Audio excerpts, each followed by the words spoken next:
Good afternoon. My name is Heather Woodbridge, and it is my pleasure to welcome you to this event, HMS Hood to Australia, one of a series of webcasts commemorating the history of the battleship cruiser HMS Hood. This commemoration has been organised by the group Another Orkney Production as part of their annual Celebrating Scapa Flow events. And Orkney International Science Festival is proud to be able to assist with the live webcasting of the online programme this weekend. Now, it is my pleasure to introduce this afternoon's speaker, a naval historian, Graeme Lunn. Hello, Graeme. Good afternoon, Heather.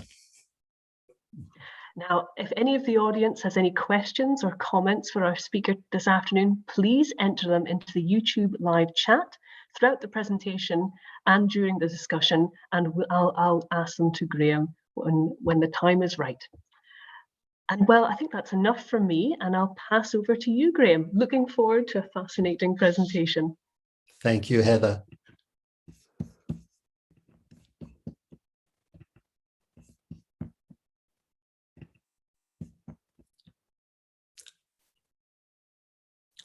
HMS Hood to Australia, the 20th of February 1924 to 20th of April 1924.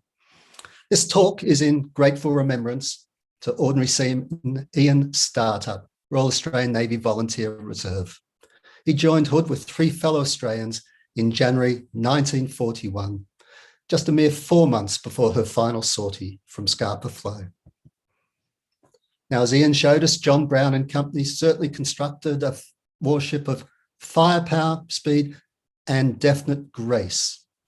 Hood's dimensions, even today, 100 years later, still take some getting used to. I personally served in a 550-ton mine hunter. Each of Hood's main turrets and her armoured conning tower weighed 900 tons. If Hood was sat on the seabed in the deepest part of the English Channel between Dover and Calais, that top 80 feet or 24 metres of her would still be above the waves. On the 21st of February 1924, every newspaper in Australia was excitedly announcing that the first wireless signals had been received from HMS Hood in the Indian Ocean, over 3,000 miles distant from those Navy transmitters near Melbourne. The reply message read, "At this first moment of contact, the Commonwealth Government extends a cordial welcome." That welcome was in fact to approach a frenzy. But how did Hood come to be approaching the shores of Western Australia 2.5 years after commissioning in May 1920? She was flagship of the Special Service Squadron on its Empire cruise, a circumnavigation that was said to be the greatest voyage embarked by the Royal Navy since Commodore Anson's in 1740. Hood and her 6 consorts would cost an extra £600,000 to do the Empire cruise at a time of severe budget restrictions. The British government and the Royal Navy had quickly learned that if they wanted to impress, Hood was the vessel. Everywhere she went, she was a drawcard sensation. The largest warship in the world, she awed wherever she sailed, and they wanted to awe Australia. In 1924, size definitely mattered to the men and women of Australia, and Hood's proportions as the largest warship in the world would draw them in the thousands. They were used to seeing their own 22,000-ton battlecruiser, HMAS Australia, as the largest vessel in the country's ports. Australia had also been recently visited by the 33,000-ton Renown, nicknamed the Refit. She'd come out to Australia in 1920 with the Prince of Wales on board, but the focus was on the Prince and not the vessel. Some gardens aft had even been removed in yet another refit to give her a promenade deck, plus a squash court and a cinema had been constructed between the funnels. The undiluted power embodied within those graceful proportions of Hood's mighty 47,000 tons meant that Australians literally mobbed her when she appeared. And mighty she was. Not for her a humorous nickname bestowed by the lower deck or a bit of rhyming slang. HMS Curacoa was the cocoa boat. HMS Royal Sovereign, the Tiddly Quid. HMS Hotspur was inevitably known as the Tottenham. Hood was mighty, and the mighty Hood she remained throughout her life, and the mighty Hood she was when she visited Australia. Britain was suffering post-war years of hardship, unemployment, and heavy taxation. Within the Navy, it was the era of the Geddes Acts. Sir Eric Geddes had served as First Lord of the Admiralty from 1917 to 1919, where, although a businessman and now a civilian Lord of the Admiralty, he promptly granted himself a Vice Admiral's uniform. In the early 1920s, his Committee of National Expenditure slashed defence expenditure. The £190 spent in 1921-22 was reduced over 40% in the next 12 months. Many officers and men found that their services were no longer required, steaming time was heavily curtailed, and everywhere in the Navy, economy ruled. But almost none of that seemed to apply to Hood when she commenced her years of operational service in 1920. Flagship of the battlecruiser squadron of the Atlantic Fleet, she was the newest pride of the Royal Navy. Costing over £6 million to build, the government and the Admiralty wanted, they needed to show her off and justify her existence. Immediately on commissioning and working up, thought had been given to her reinforcing the British Baltic Squadron against the Bolsheviks in the Russian Civil War. But she departed on a Scandinavian cruise to show the flag rather than the gun. By completion of that cruise, she had welcomed aboard every king, queen, and crown prince of Scandinavia. It was on return from Scandinavia that Hood first came here to Scapa Flow. That was the 3rd of July, 1920, and it was a rare year from then on that she would not anchor in these waters. Along with the normal annual round of combined fleet exercises, squadron exercises, single ship evolutions, sports regattas, dockings, and minor refits, the next 3 years saw more goodwill visits. In 1921, King Alfonso of Spain was welcomed on board. That was also an unsettled year, and Hood put ashore 3 battalions to render assistance in Fife during the April strikes. King George V himself visited in 1922. Shortly afterwards, the gunnery commander was in his element. Hood's target vessel was the German light cruiser, the SMS Nuremberg, and she was promptly sunk. Then Hood sailed on a Brazilian and West Indies cruise, and here are her men in Rio helping celebrate the centenary of Brazil's independence. But of most consequence to the world's navies at this time was the Washington Naval Conference, called in response to the accelerating arms race in capital ship building. The Anglo-Japanese Alliance that had been established in 1902 expired in 1922 under pressure from Canada and the USA, who saw Japanese aggression as only a matter of time and opportunity. The prejudices and attitudes of Australia over many decades to the Yellow Peril to the north had only been briefly diverted by the German belligerence of the Great War and had been an emotive initiator of federation, the joining together of the 6 Australian colonies in 1901. It was the heyday of the White Australia policy in immigration, and even that was selective. British and Orcadian, yes. Europeans, no. The central issue for Australian diplomacy and defence was security in the Pacific and the threat Japan posed to that security. 12,000 miles from the mother country, they felt uniquely vulnerable. Post-1918, there was unsurprisingly a profound desire for peace through international disarmament and arbitration. The League of Nations was the leading hope for this movement, and it had established the Permanent Court for International Justice. Disarmament for Australia was a leading government principle, from Prime Minister Stanley Bruce downwards. Severely wounded, winning a military cross with the Royal Fusiliers in the war, he had personally urged disarmament in front of the League of Nations at Geneva in 1921. The 1922 Washington Conference led to the Washington Naval Treaty, with its strict limits on the signatory states' naval forces. The treaty followed the dictum to disarm of what you have and limit what can be built. Total tonnage was limited, as were individual ship sizes. There were disarmament and scuttling requirements for many existing warships to satisfy total tonnage limits. Our own battle cruiser, HMAS Australia, was counted within the Royal Navy limits and placed in reserve for eventual sinking. That was a bitter pill for a Dominion, as this expensive vessel had been recommended to be constructed in John Brown's shipyard for the newly formed Royal Australian Navy by the Royal Navy, and had sailed into Sydney Harbour just a decade before in 1913. Now, the magic number is 36,000. 36,000 tonnes was the side limit set by the Washington Naval Treaty for battleship and battlecruiser construction. This meant that in the Royal Navy, the N3 class battleships and the G3 class battlecruiser designs, the latter to be 54,000 tonnes with 16-inch main armament, were cancelled. The United States cancelled their 48,000 tonne South Dakota class battleships. Those battleships had been specifically designed to be larger and better armed and armoured than Hood. The Japanese cancelled their Key class and also their 47,000 tonne number 13 class with a proposed 18-inch main armament. The result? Hood remained the preeminent warship for 2 decades. Many hulls already on the slipways, if not cancelled and broken up, were converted to aircraft carriers. Their construction and individual tonnage was not as strictly curtailed in the treaty as battleships and the battlecruisers were. The US Lexington class battlecruiser is shown here. It looks familiar, doesn't it?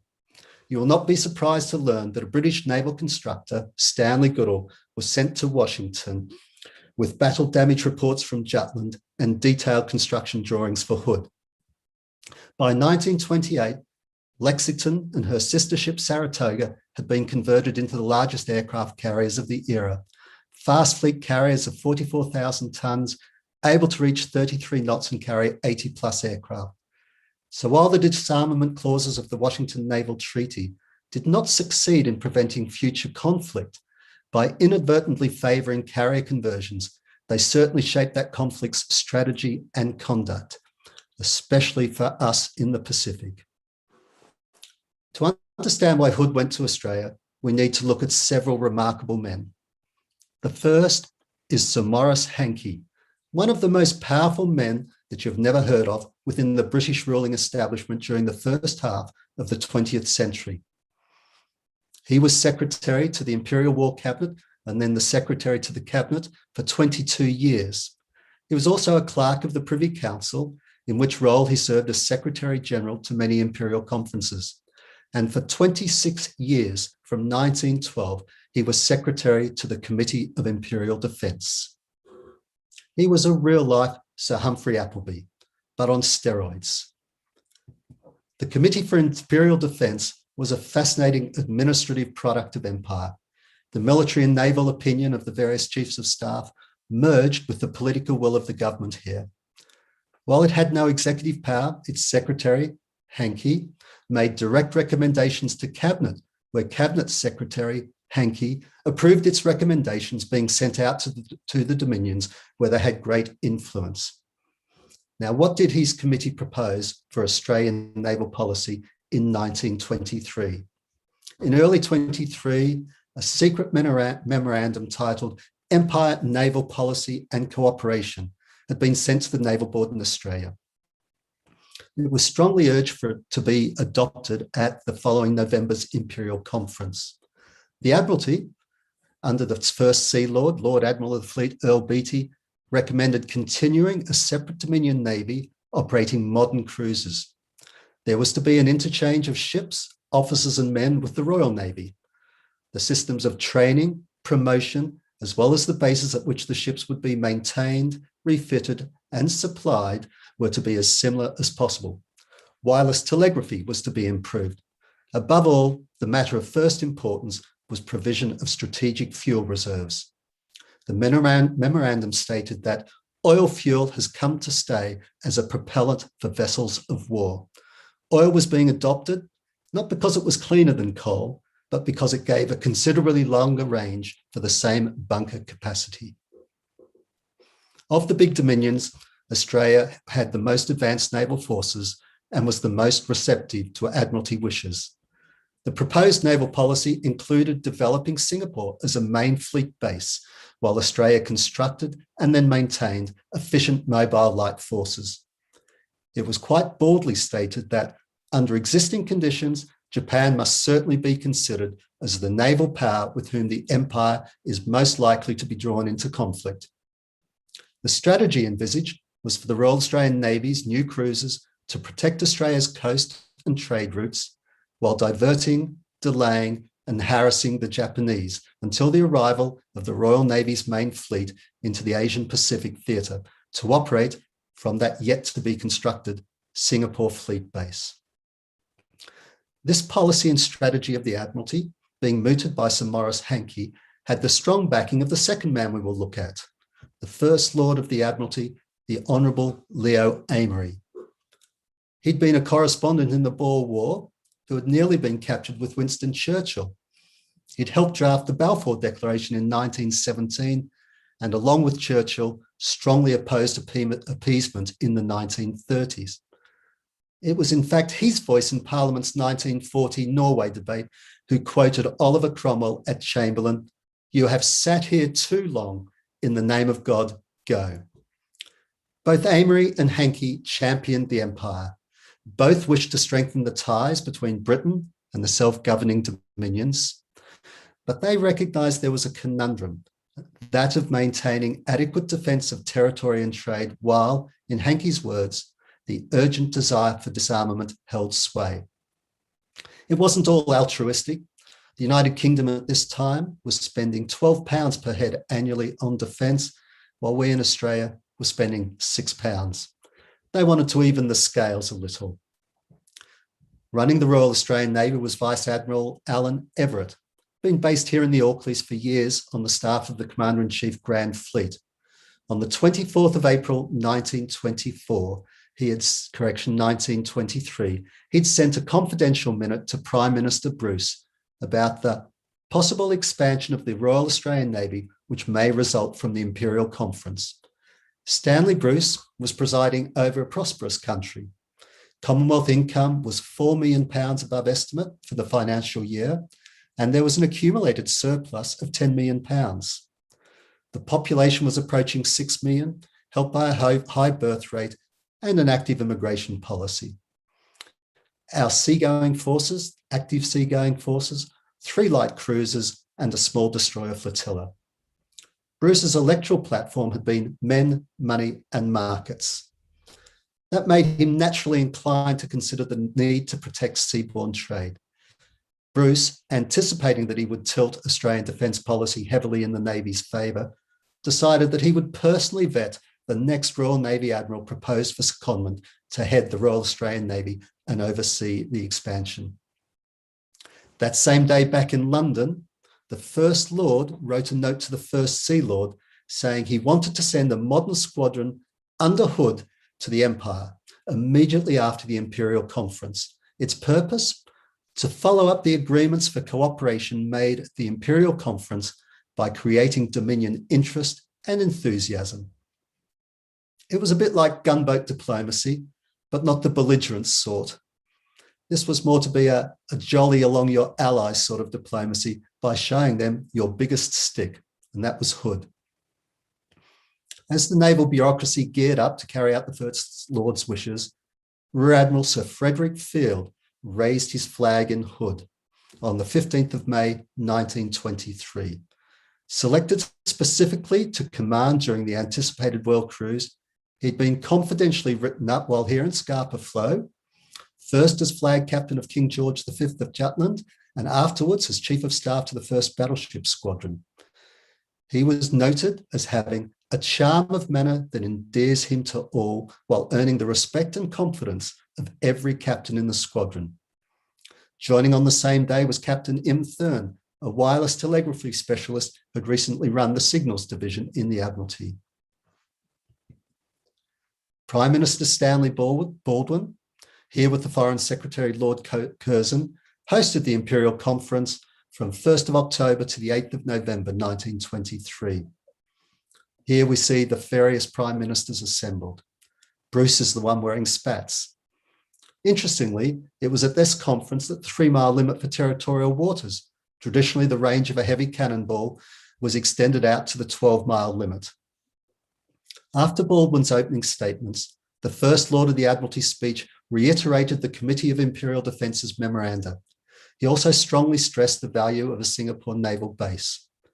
Agreeing to the principle that each portion of the empire should provide for its own defence, the Australian Prime Minister promised to lay before his government the Admiralty's proposals, namely, the replacement of our obsolescent cruisers, establishing oil reserves, considering an advanced naval base in Northern Australia, and the modernisation of the wireless stations to fulfil naval requirements.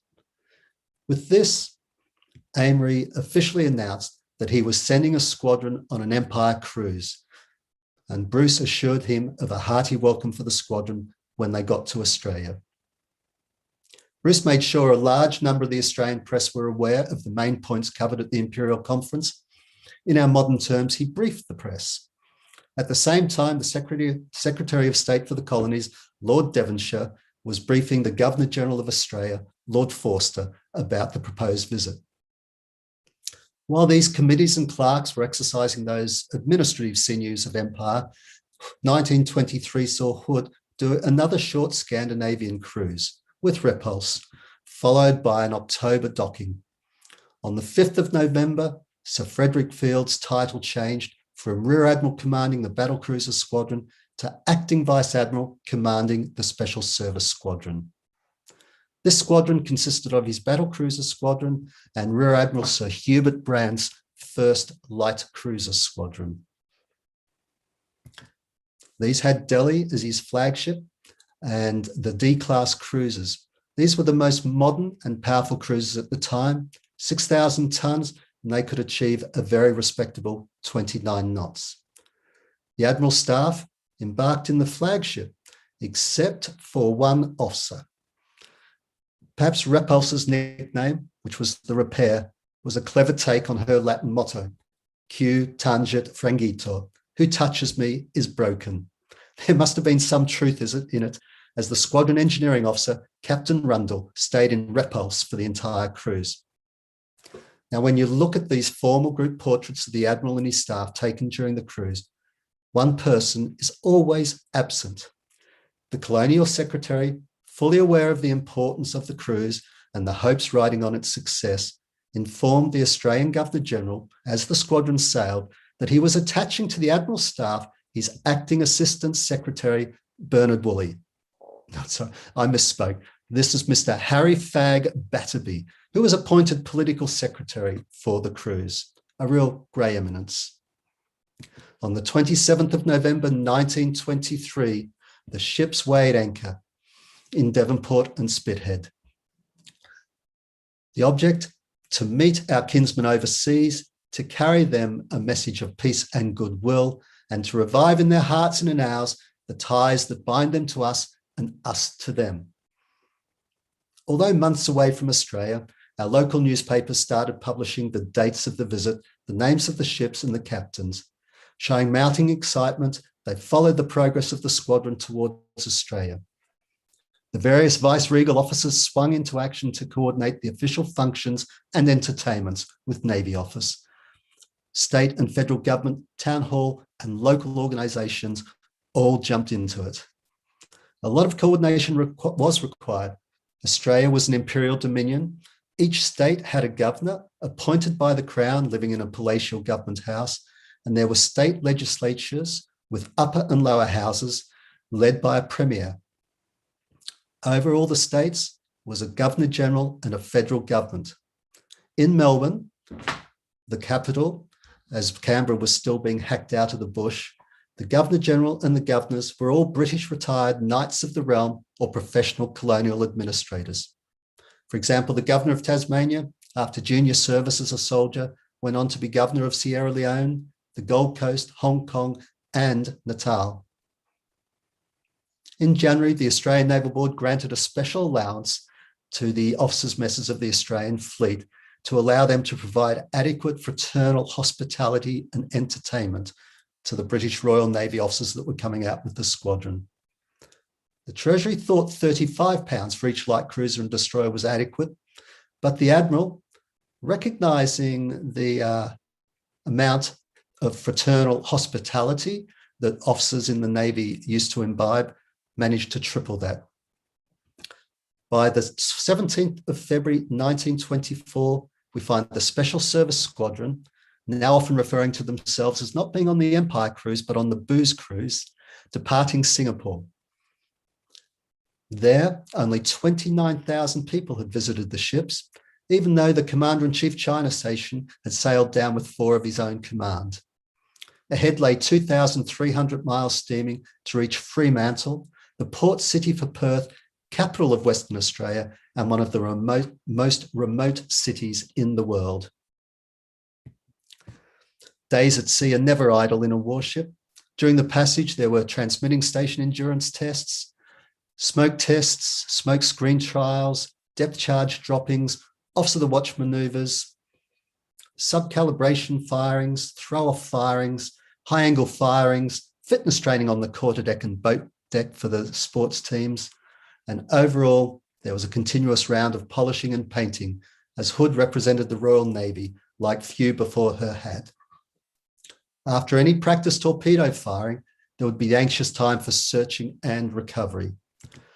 When the paymaster commander was asked what he was looking for by an embarked journalist, he replied, "I'm looking for £1,500, a sum that would have purchased 3 houses in those days." Divine service was held on Sundays, and it was still the days of up spirits. A Japanese training squadron of 3 old cruisers and 2,500 men had visited Australian ports in January to a subdued reaction. The previous month, the resident commissioner in the Solomon Islands had reported to the Secretary of Colonial Affairs, Lord Devonshire, about suspicious Japanese vessels. Information promptly dispatched to the Governor-General, Lord Forster. The welcome that Hood and the Special Service Squadron were about to receive exceeded in scope, in numbers, and in enthusiasm, even that accorded to the arrival of our own newly constructed Royal Australian Navy in 1913. It was to be greater than any squadron, Russian, French, Dutch, or American, experienced before or since. And it was planned to be a comprehensive visit to ensure the First Lord's aims were realised. As a federated nation, whatever a state's population, each had equal voting power in the Senate upper house. So it was important that no state missed out on feeling that security blanket of the Royal Navy. Every capital city and as many secondary ports as possible were to be visited. And if not visiting, the ships were to stand in as close to shore as was safe so as to be visible. On the 27th of February, the 93rd day of their voyage, and after 15,000 nautical miles, the squadron arrived in Fremantle, port city for the capital of Perth. Western Australia is 12 times bigger than the United Kingdom, leading to the squadron's observation that of such spaces and of such men is the empire composed. The Prime Minister's welcome message was floridly exuberant in the style of the time. To Australia, as to Britain, the Navy means everything. Without the dominant British Navy, we would be utterly destroyed. The Fremantle Harbour Authority, proud that they could berth even Hood, had had to build new brows to reach her, as their own ones were too small. Those brows were purchased for £100 by the Navy Board and carried by the battle cruisers for their use when they got to Australia. Correction, when they got to Melbourne. I'm not going to go into too much detail of the lavish hospitality that the squadron experienced in every port. A litany of the program of events in the capitals of Perth, Adelaide, Melbourne, Hobart, Brisbane, and Sydney would be too repetitive. But as we enjoy these contemporary photographs held in the major state libraries of Australia, I will give enough so that you can get an idea of the overwhelming nature of the welcome. The squadron itself remarked that we seemed to overawe them as the first time in their lives anything so great as these ships had been in their harbour. After a required 15-gun salute, the admirals disembarked to inspect the guard of honour and make their official calls on the Governor, Sir Francis Newdigate, the State Premier and the Mayor of Perth. Officially welcomed by members of state government, the acting Prime Minister, since Bruce was still at sea returning from Europe, and the Minister of Defence had travelled 2,000 miles by train to personally welcome Hood on its first Australian landfall. One of the highlights of each capital was the ceremonial Naval Brigade March. Here they had good practice, as after the 15,000 sailors and Marines with 2 field guns had marched through Fremantle, they entrained for the 12-mile journey to Perth, and there they repeated the exercise. There was heartfelt appreciation at this demonstration of the protection the Royal Navy afforded its remote settlements. But immediate state issues were also important, and the main one was emigration and settling the land. Not missing an opportunity, Western Australia's Premier Sir James Mitchell stated, "We want many of your sailors to come out here and live." Even in this, the most sparsely populated state, 100,000 visited the ships. On sailing, they had a new ship's mascot, Joey. On their way to a brief visit to Albany, the squadron sailed within 2.5 miles of Bunbury, so that the thousands who had travelled to the coast from the country farms and settlements could see the squadron pass. Reaching Adelaide, capital of South Australia, on the 10th of March, there was severe disappointment that the battle cruisers had to anchor off. Hood's captain rightly felt that 1 foot of clearance under his ship was not sufficient, especially when every degree of heel required an extra foot of clearance. The Vice Admiral explained in homely terms to the people of Adelaide that he could not put a quart into a pint pot. It did not dim the enthusiastic welcome of the people of Adelaide. The largest banner you'll see here reads, "South Australia welcomes the sons of the sea." The Vice Admiral stayed ashore at Government House with the Governor, Lieutenant General Sir Tom Bridges. Even with the heavy units at anchor, there were still 70,000 visitors to the ship's open days. The Premier, Sir Henry Barnwell, declared that the mere fact that these ships of war, real fighting ships of first-class efficiency, are even now within South Australian waters would be causing a thrill of satisfaction throughout the state.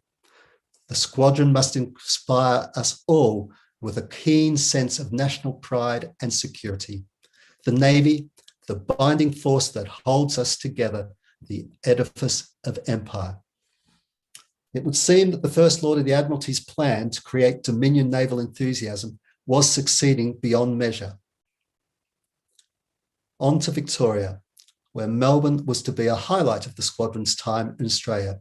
Federal capital, as well as state, the official entertainments doubled. As one of the most prosperous cities in the empire, the aim was to demonstrate this, as well as welcome Hood to Fleet Week. The Commonwealth's Immigration Office placed 30,000 free picture postcards on the ships, along with immigration literature. A souvenir book was presented to every man.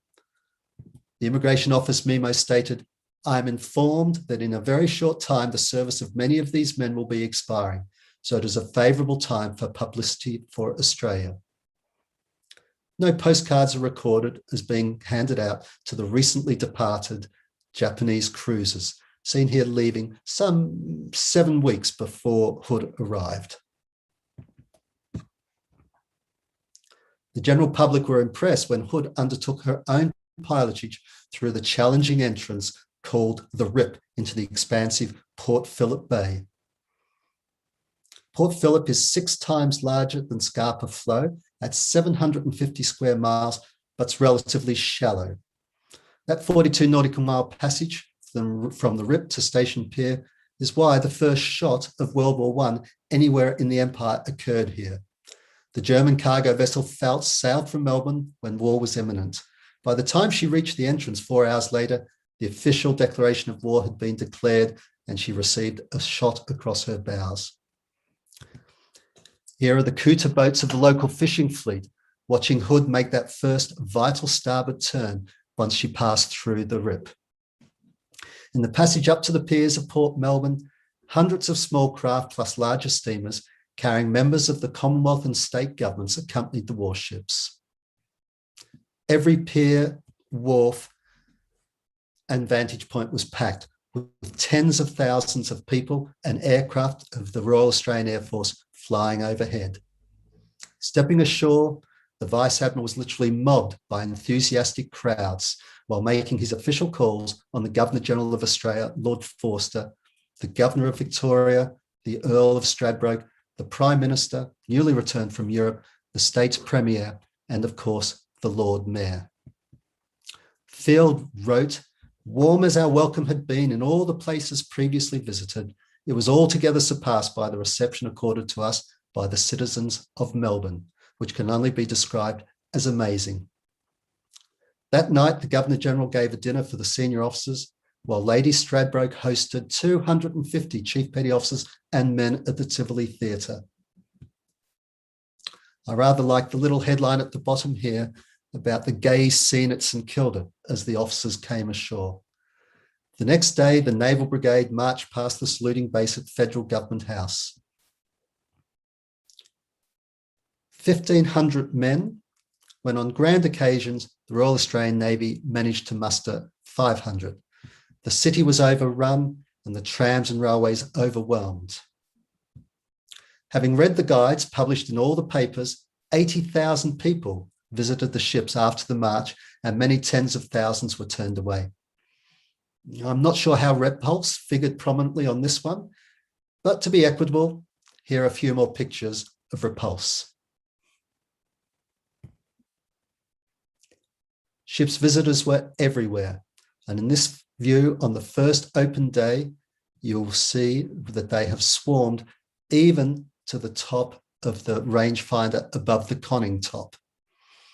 Health and safety would have been appalled, and it's a wonder that no injuries were reported.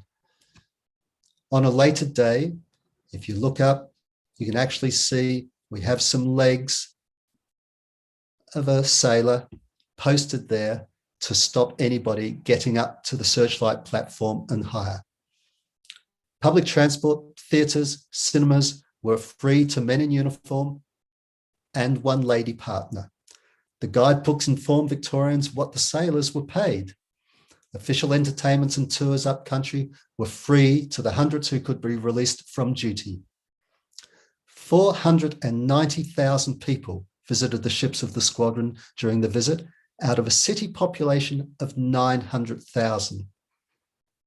While those who could not get on board spectated from ashore. And Australia's greatest artist, Sir Arthur Stretton, painted Melbourne with Hood. The Prime Minister was boasting that our forefathers came from Britain and 98% of our people are of pure British descent. We share its glorious traditions. We are, in fact, the most British nation in the world. And at every opportunity, Vice Admiral Field pressed the case made by the Admiralty and the Committee for Imperial Defence through the Imperial Conference with an openness that would have made most naval officers very nervous. Received by the King and the First Sea Lord before departing on this cruise, it was apparent that he'd been given the latitude to speak in Australia what would normally be well out of the remit of a serving naval officer, however senior.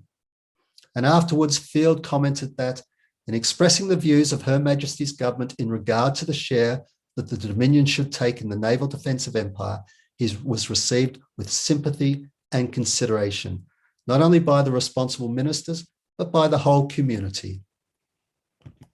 The media were approving of the squadron sailors ashore, saying that their conduct has won the unstinted admiration of all classes. The Melbourne Commissioner of Police stated that the British sailor ashore behaves like a gentleman and Melbourne has something to learn from him. Nice words, but probably no one had told the police commissioner that almost the last thing Hood's executive officer and all the other ship's XOs had done just before sailing back in late November had been to land all the known troublemakers. Melbourne was home of Navy Office and the Commonwealth Naval Board, where the head of the Royal Australian Navy sat. Rear Admiral Percival Hall Thompson, fresh from his command of HMS Royal Oak, sunk by U-21 in 1939 here in Scapa Flow, after being personally approved by the Prime Minister, had then attended the Imperial Conference and the Australian delegation's table.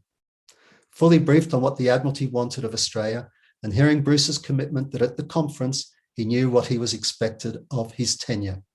He was to upgrade all the RAN specialist schools, dockyard support and supply infrastructure to ensure the efficient operation of any new warships. That secret CID memorandum since stated, new ships are of little use without trained manpower, and that training takes longer than the building. As a rough guide, you needed up to 3 years to build and commission, but at least 9 years to train a sufficient depth of skilled rating to run an efficient fighting ship. Here you can see the departure. They used to like to flow streamers. They actually had competitions. Got the ladies, but ended up following the ships around. At the meeting of the Council of Defence on 21st of March 1924, the Prime Minister reported on the Imperial Conference. Now think about this for a minute. While the Prime Minister was talking, several miles away lay the most modern Royal Navy squadron in the world, 4,600 men, when the Royal Australian Navy could only muster 4,013 officers, men and boys. And at the centre of that squadron was the world's preeminent warship, Hood, whose construction costs had been 3 times the £2.2 million that was the annual Australian naval budget. She was visible evidence across the rooftops that the proposed strategy of a main fleet sailing to Singapore to protect the Dominion from a bellicose Japan was viable. We're just going to now step through a few. We're going to bypass Tasmania, which had been called Van Diemen's Land. They'd got upset about that because of their convict heritage. Not as upset as my great-great-grandfather was when he was sent there in 1834.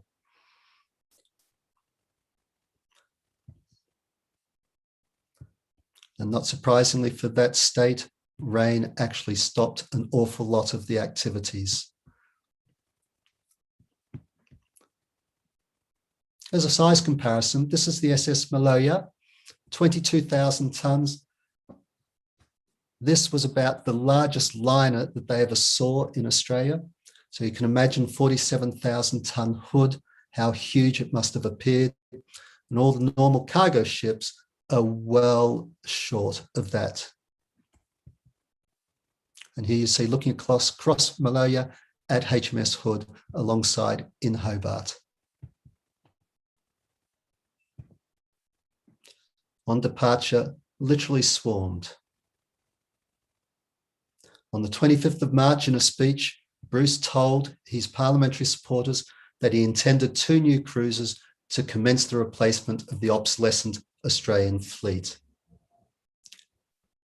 They went on to Sydney in New South Wales, but passed Twofold Bay on the 4th of April, where no landing was possible due to the sea state, but the large crowds on the cliffs were able to admire as they stood in.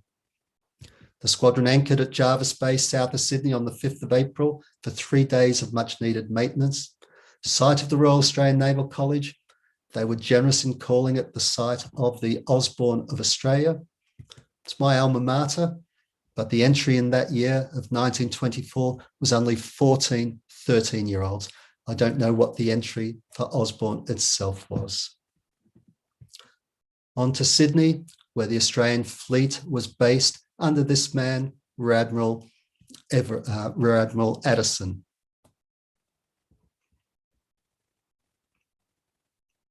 Regularly throughout the visit, the private secretaries in the Governor-General's offices had been compiling every newspaper article about the squadron at every port they visited.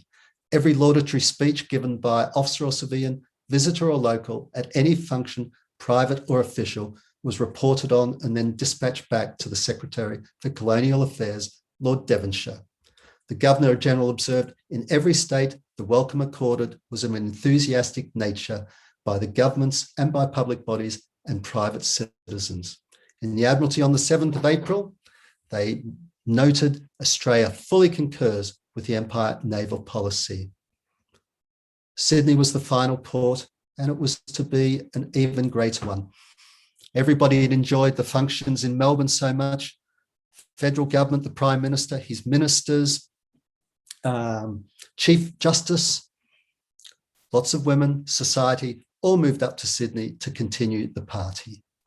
This had been the site of the Royal Navy's Australia Station for many decades, at a time when that station encompassed around a quarter of the Southern Hemisphere. Here's the Japanese ships again leaving just a couple, 8 weeks, 2 months before the Hood and her squadron arrived. I'm sure there was actually more than one person watching the departure. And here's Hood and the squadron coming in. 500,000 people lined the heights and shores to watch the squadron arrive. Vice Admiral Field revised his opinion from Melbourne to proclaim this was the greatest moment of the cruise. Sense of animation and enthusiasm ashore and afloat. When the Naval Brigade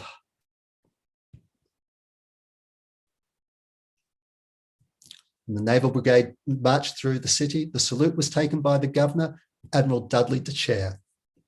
He'd commanded the 10th Light Cruiser Squadron out of Scapa Flow in World War I, maintaining the Northern Patrol with Force B under the Admiral commanding Orkney and Shetlands. That evening, he hosted an official dinner to the flag officer and captains. There was a ball at Sydney Town Hall for 500 men.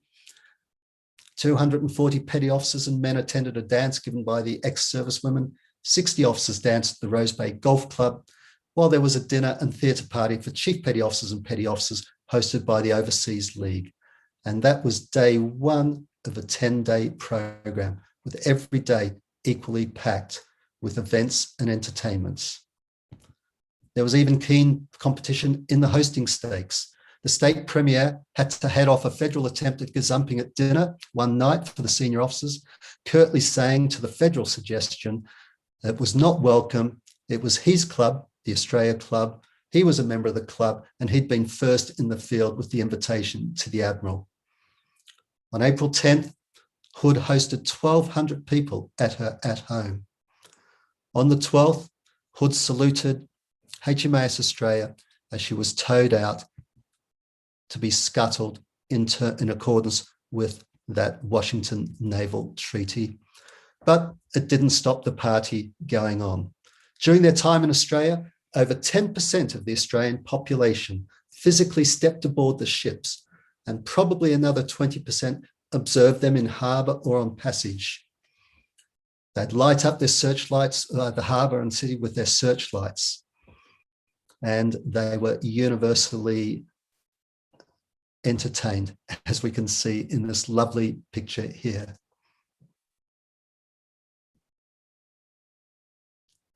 On their departure, the Lord Mayor chimed in that he had a great need of more population, which had been explicitly mooted, and he would like all of the men to come back.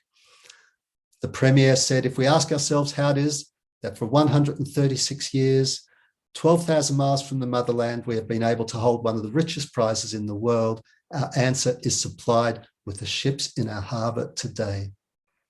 The Prime Minister, in his farewell speech, fulfilled the desire of the First Lord, the First Sea Lord, and Samaras Hanky when he said, it is not enough to express gratitude, it is necessary to show Australia is determined to shoulder her fair share of the burden of our common defence.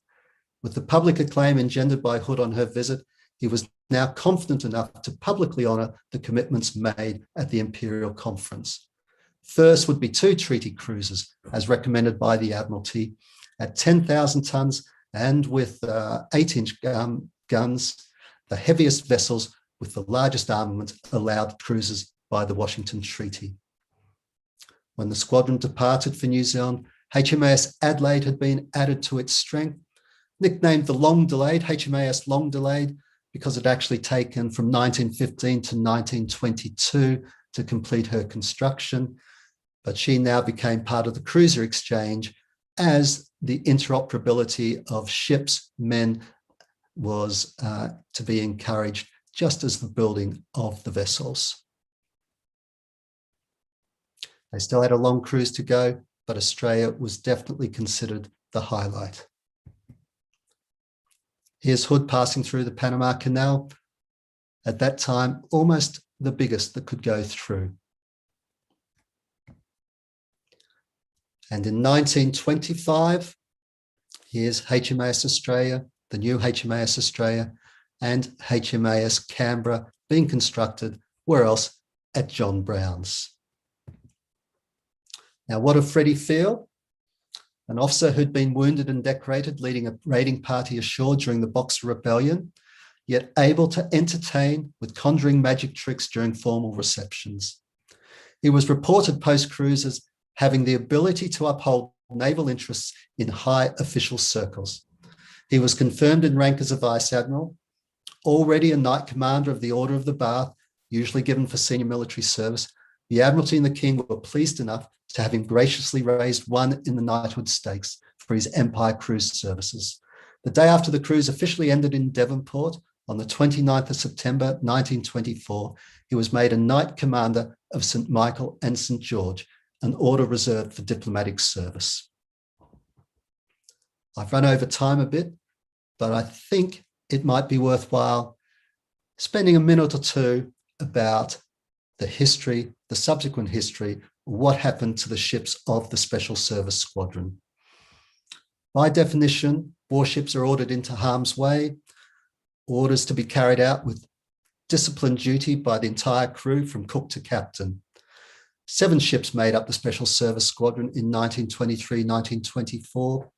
We know Hood's fate in the Denmark Strait, but what about the other 6? Dauntless survived World War II, having suffered some damage from a collision. Danae also survived the war.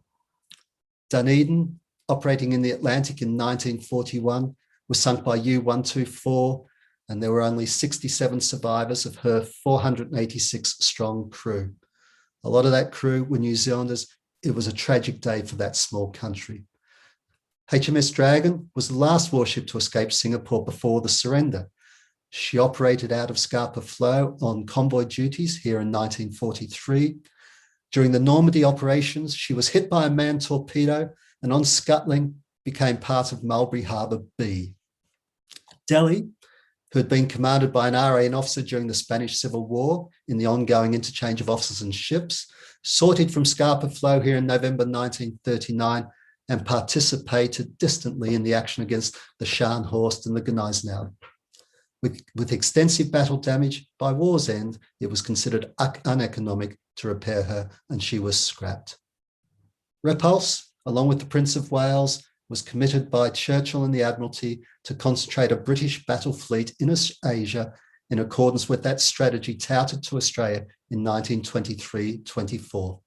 Unwilling to delay for the force's nominated aircraft carrier, both went down in December 1941, with over 500 of Repulse's crew killed in action. So only 3 of the 7 survived World War II, and one of those with enough damage to require her scrapping. A sobering example of what a desperate struggle had been for the Royal Navy between 1939 and 1945. Thank you.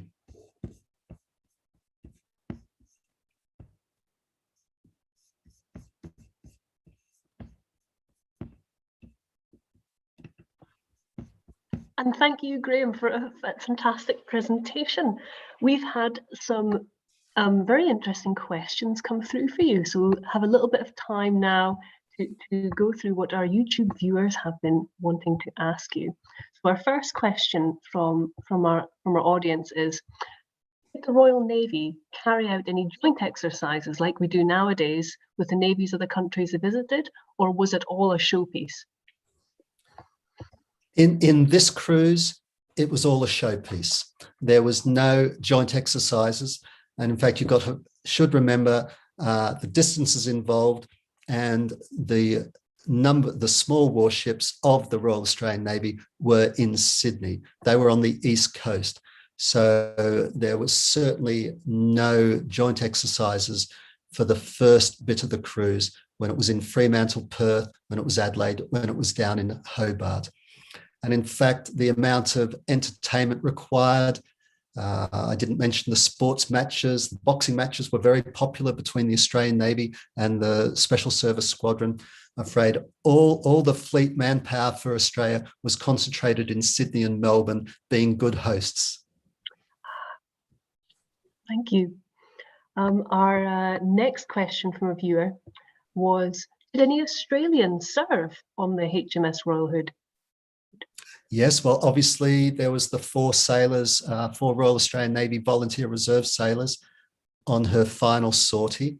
But yes, throughout this time, when Australians had graduated from the Royal Australian Naval College, they would spend considerable time after that doing their specialisation courses in the United Kingdom. If you were going to be an engineer lieutenant in the Australian Navy at this stage, you'd probably end up doing 7 years of specialist training in the UK before going back to Australia. So a lot of the naval officers were just as much Royal Navy as they were Royal Australian Navy, and they were proud of that. Oh, fascinating. Another question from a viewer. Is the age of famous ships over, or have any Australian naval ships in recent years become as iconic as HMS Hood? With iconic, it generally, unfortunately, often means a demise at some stage. And yes, many of our ships, unfortunately, in that great time of trauma in the Pacific, were sunk by the Japanese, and especially the cruisers that went down, their names have carried on. They're all being carried by modern warships of the Royal Australian Navy. And in an increasing democratic time, we've actually started naming some of our submarines after, well, the latest one, Sharon, an able seaman who won the Victoria Cross. So we have taken a little note out of the United States Navy book, and we have named some individual ships after very brave individuals. But most of the Navy's names are carried on, and most of them Australia, Canberra, most of them are related to the cities of the country. Gosh, thank you.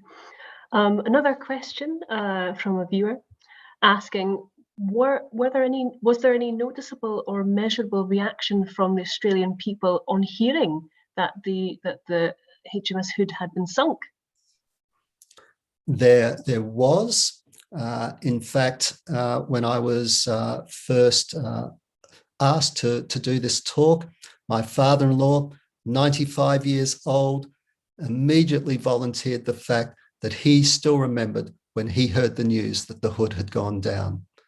Gosh. So it was maybe for my generation, they usually say we remember where we were when we heard that Kennedy had been assassinated.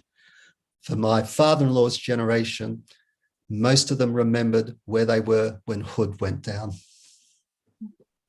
Gosh, oh, a very important point in naval history. Gosh, we've got time for perhaps one more question. There's a few, so just trying to see where we go. I think we'll go for a question from a viewer asking, with the administration of Australia in those days so much directed by Britain and Australia divided up into various parts, did people of the time think of themselves as Australians with their own identity? They were British. They still talked about the motherland.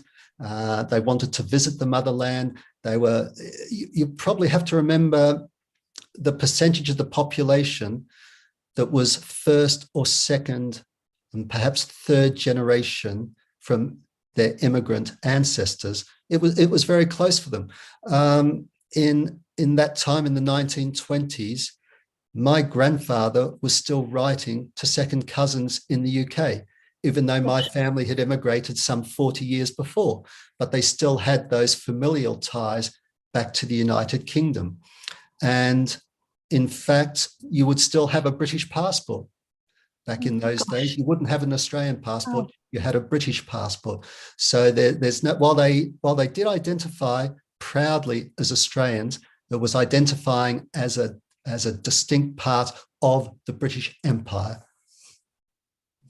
Oh, just fascinating. And yeah, it's just interesting, how the display what ties into that politics of the time and people their identity, of course. Well, I'm afraid we're coming towards the end of this slot, but I just want to say thank you so much, Graeme, for your time this afternoon. It's been a really interesting session and discussion, and it's been an absolute pleasure to have you with us today. It's been lovely. Thanks very much, Heather. Thank you very much. And of course, a big thank you to all of our audience for the fantastic questions, and thank you to the whole team behind the scenes who are running the whole running delivery for us today, because we wouldn't be able to do it without you. And I'll just say to our audience, of course, the next event is Orkney's role in the Hunt for Bismarck, which begins at 7 p.m. Sure to be a captivating talk, and that is with Commander David Hobbs. And you can always check out the event programme through the YouTube links for tomorrow's webcast. And so from all of us, I'll say a good afternoon and goodbye for now. Thank you for watching.